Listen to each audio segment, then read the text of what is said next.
Olá, você ligado no Notícias Agrícolas, eu sou o Guilherme Dorigatti, nós damos sequência à nossa programação.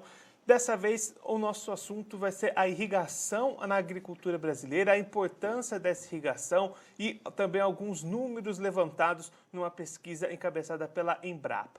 Quem vai conversar com a gente sobre todos esses assuntos é o Daniel Pereira Guimarães, ele que é pesquisador da Embrapa Milho e Sorgo, já está aqui conosco por vídeo. Então seja muito bem-vindo, Daniel. É um prazer tê-lo aqui no Notícias Agrícolas. Bom dia, Guilherme. Bom dia a todos. É um prazer e é muito importante para a gente ter essa abertura para mostrar nosso resultado para todo o país. Daniel, vocês aí da Embrapa fizeram esse levantamento, né? Chegaram aí a um número bastante interessante, 1,6 milhão de hectares irrigados com pivô central no Brasil em 2020. Então começa para a gente explicando como é que foi feito esse levantamento e qual que é a importância de um trabalho desse aqui no nosso país. Nós fazemos esse trabalho em parceria com a Agência Nacional de Águas, procurando saber qual que é a área irrigada para poder balizar a outorga de água no Brasil, definir os rumos da agricultura irrigada e saber qual o consumo instantâneo de água que está acontecendo no país para poder fazer o melhor uso da água em benefício da produção agrícola, evitar desperdício, tudo isso. Nós temos levantamentos desde 1985, como é que está a tendência de crescimento da agricultura irrigada ano a ano. É uma parceria da Agência Nacional de Água, ANA, com várias instituições do país, a Conab, por exemplo, é uma delas, e no caso da Embrapa, nós usamos sensoriamento remoto e imagem de satélite para fazer o levantamento da agricultura irrigada dos pivôs centrais, que é a área que mais cresce e hoje é a principal área de agricultura irrigada do Brasil. Dos 8 milhões de hectares que tem, 1 milhão e 600 mil hectares são de áreas irrigadas por pivôs centrais. São os grandes consumidores da água quando a gente pensa no tamanho da unidade de produção. Você, pivô que ocupa uma área de 80, 100 hectares, para a pessoa ter uma ideia, um pivô dessa dimensão demanda o uso de água equivalente a uma cidade de médio porte, uma cidade de 30, 40 mil habitantes, os grandes pivôs centrais. Então, a gente tem que ter o cuidado de usar a água com eficiência, que o Brasil é o paraíso das águas, nós temos muito para crescer, é uma boa saída para a agricultura brasileira, é a agricultura irrigada, mas tem que ser feito com critério. E aí, Daniel, você comentou que esse levantamento é realizado desde 1985. De lá para cá, durante todo esse tempo, vocês percebem um crescimento dessas áreas irrigadas? Tem sido uma constante esse crescimento ano após ano? Crescimento exponencial, ano a ano, inclusive crescendo em áreas que têm boa ocorrência de chuva, como no Mato Grosso, que é possível fazer, inclusive, 2 safras agrícolas, apenas com as chuvas, sem usar a agricultura irrigada, mas a agricultura irrigada tem um grande diferencial, que é evitar os riscos de perdas. Hoje, a agricultura brasileira é um tripé do PIB brasileiro, mais de 25% do PIB vem da agricultura. O setor agropecuário é um setor pujante, dinâmico, mas os riscos estão sempre aí. Esse ano é um ano bem típico. Nós tivemos atraso no início do plantio da soja, problemas de excesso de chuva na colheita da soja, 2 secas na região sul do país. Então, hoje, a agricultura brasileira é globalizada, então depende do comércio internacional, geralmente os contratos são feitos antecipados, e nós não podemos correr tanto risco em função das intempéries, das instabilidades climáticas, que estão cada vez mais presentes. E aí, Daniel, um outro dado interessante levantado por vocês é que a área irrigada no Brasil representa 20% do total de área cultivada, mas a produção é 40% do total. O que explica essa relação é justamente essa possibilidade de mitigar as perdas, reduzir esses danos pelas ações climáticas? Essa informação tem um probleminha aí que você não representa a área irrigada do Brasil, é irrigada do mundo, tá certo? No Brasil, ela representa apenas 10%, mas a quantidade produzida é quase a metade da produção mundial, a parte da agricultura irrigada. Agora, o Brasil tem muito que crescer ainda quando a gente considera que tem países aí, como a Índia, a China, tem mais de 10 vezes, cerca de 10 vezes a área irrigada que a área brasileira. enquanto nós temos muito mais disponibilidade de água do que eles.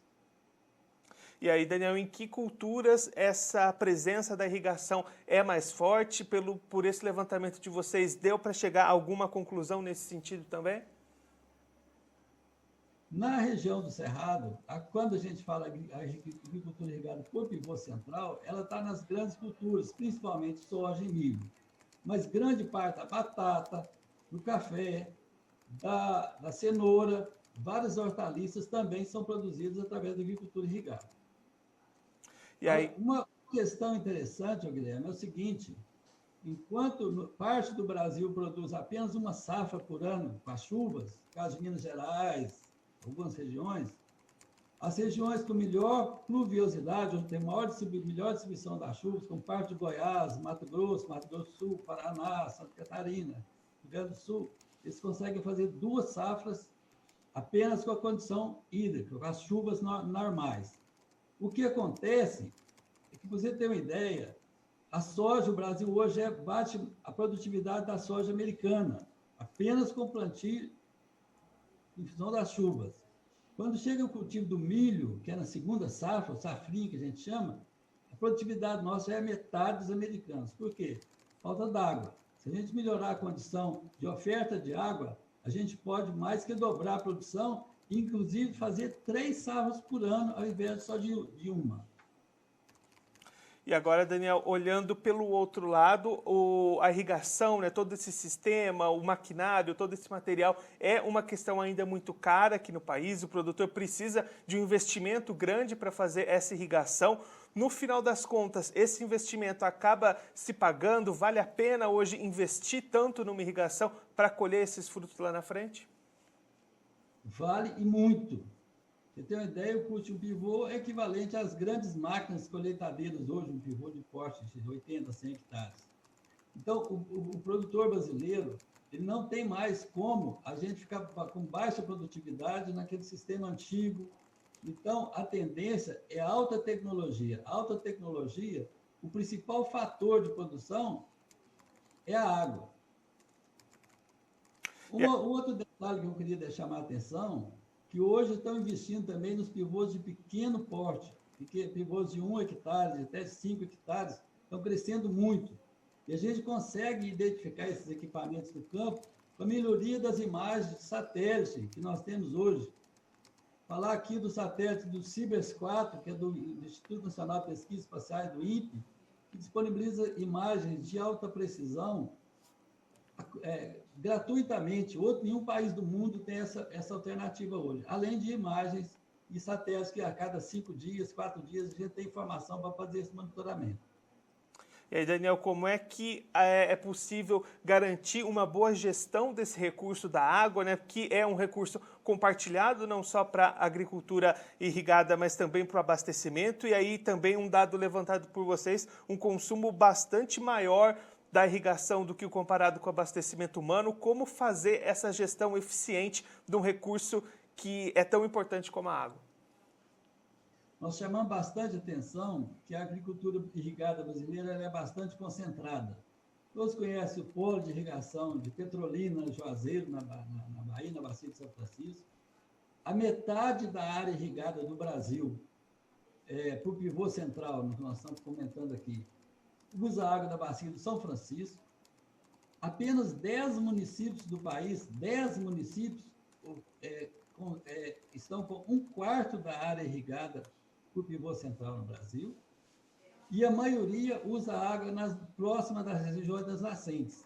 Então, a gente tem que ter um grande cuidado de fazer a gestão eficiente do uso da água. A gente não está falando de reduzir, mas usar água com eficiência, e os produtores têm feito isso com muita eficiência. Por exemplo, combinando a agricultura irrigada com o período de chuva. Nos períodos de extrema estiagem, reduzir a irrigação. Então, isso aí a gente poderá dobrar tranquilamente a área irrigada do Brasil sem causar impactos ambientais. Agora, a produção agrícola, ela consome água mesmo. Aliás, não seria consumo, usa água, que a água passa pela planta, no processo que a gente chama evapotranspiração, que é a perda de água do solo por evaporação, e pela planta que transpira o tempo todo para produzir. mas no final essa água continua na natureza, ela não sai do campo para as cidades, não tem esse consumo de água, entendeu? É uma questão de gestão com eficiência. E aí, Daniel, você comentou, né, essa perspectiva de crescimento nos próximos anos. Além de crescer em área, a gente pode ter uma expansão para outras localidades, mudando um pouco esse cenário que você comentou da concentração dessa agricultura irrigada. Esse cenário pode se expandir para outras regiões do país? O Brasil tem a maior oferta de água do mundo. Nós temos 12% da água doce do planeta. Nós temos os 2 maiores aquíferos do mundo. Nós estamos sob água que praticamente não é usada, que seria suficiente para atender todo mundo de água pelos próximos 250, 300 anos, sem problema nenhum. Então, oferta hídrica não é a nossa questão. Para crescimento da agricultura irrigada, vai depender de saber quais as condições de uso da água nas bacias, por isso que a gente trabalha junto com a Agência Nacional de Águas, para poder liberar a outorga do uso da água sem causar maiores impactos, certo? E aí a gente consegue fazer esse crescimento de maneira sustentável. E, principalmente, a gente enxerga hoje a agricultura irrigada, pequenos pivôs centrais, como a grande chance de redução da pobreza e melhorar o uso da terra nas pequenas propriedades rurais. As pessoas que têm pequenas propriedades hoje, elas não conseguem competir no mercado em função da escala de produção. Quem tem 1 hectare, 2 hectares, não consegue produzir tanto e ter uma atividade rentável quanto quem tem uma área muito grande. E aí, com esses pequenos modos de irrigação, o pequeno produtor tem grande chance de ser o grande oferta, principalmente de legumes nas cidades. Daniel, muito obrigado pela sua participação, por ajudar a gente a entender melhor esse cenário atual da irrigação aqui no Brasil, também essas perspectivas de crescimento para o futuro. Se o senhor quiser deixar mais algum recado ou uma mensagem final para aquele produtor que está acompanhando a gente, pode ficar à vontade. A mensagem final que eu gostaria de deixar é o seguinte: o Brasil está no caminho certo, porque sob a gestão da Agência Nacional de Águas, as coisas estão caminhando do modo correto, ou seja, sabendo aonde que pode expandir, acompanhando o que está acontecendo na agricultura irrigada, de forma que a gente possa evitar os menores riscos possíveis dos impactos ambientais.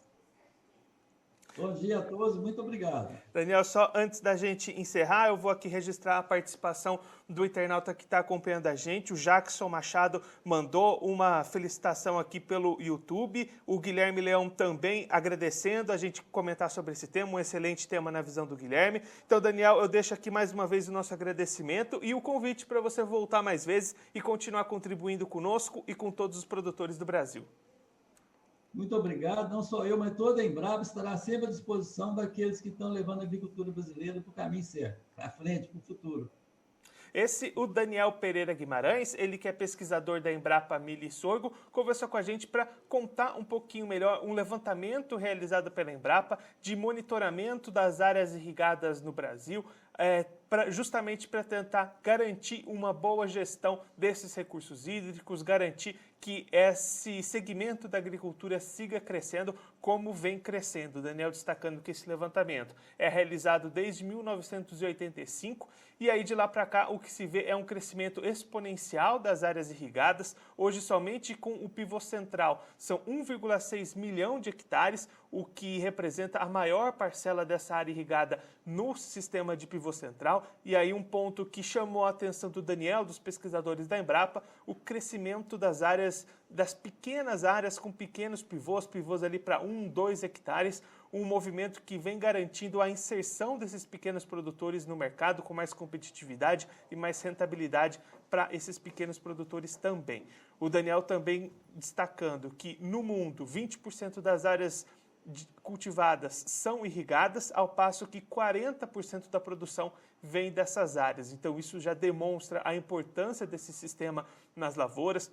Daniel comentando que muitas regiões que poderiam fazer apenas uma safra aqui no Brasil, contando com as chuvas normais, podem fazer 2, de repente até 3 safras utilizando os recursos de irrigação. e que para garantir esse crescimento, essa manutenção, esse uso da água na irrigação da agricultura, é preciso serviços como esse levantamento, para garantir uma boa gestão hídrica. O Daniel apontando que o uso da irrigação é bastante concentrado em algumas regiões, metade dessas áreas de pivô central ficam na bacia do Rio São Francisco, 1/4 de toda a área irrigada do Brasil está concentrada em apenas 10 municípios, e aí com isso essa gestão é preciso ser feita com bastante cautela, bastante critério, já que o uso da água na irrigação consome muito mais água do que o abastecimento humano, mas é justamente trabalhos como esse, trabalhos desse monitoramento, imagens via satélite e a gestão dos recursos que garante o uso da água consciente, que garante esse abastecimento tanto para o abastecimento humano, como também para a agricultura irrigada, que deve ser a chave para aumentar a produtividade nos próximos anos. O Daniel, o pessoal lá da Embrapa, acreditando que esse crescimento na área irrigada brasileira deve continuar para os próximos anos também. Esse deve ser a grande chave para aumentar a produtividade nacional. Bom, eu fico por aqui, mas a nossa programação continua. Se você está acompanhando a gente pelo nosso canal do YouTube, aproveite para se inscrever no canal, deixar o seu like no vídeo, também clicar no sininho para ativar as notificações e ficar por dentro de todas as novidades do Notícias Agrícolas. Também siga a gente nas outras redes sociais, no Instagram, no Facebook e também no Twitter. Eu fico por aqui, a nossa programação continua, então fique ligado no Notícias Agrícolas.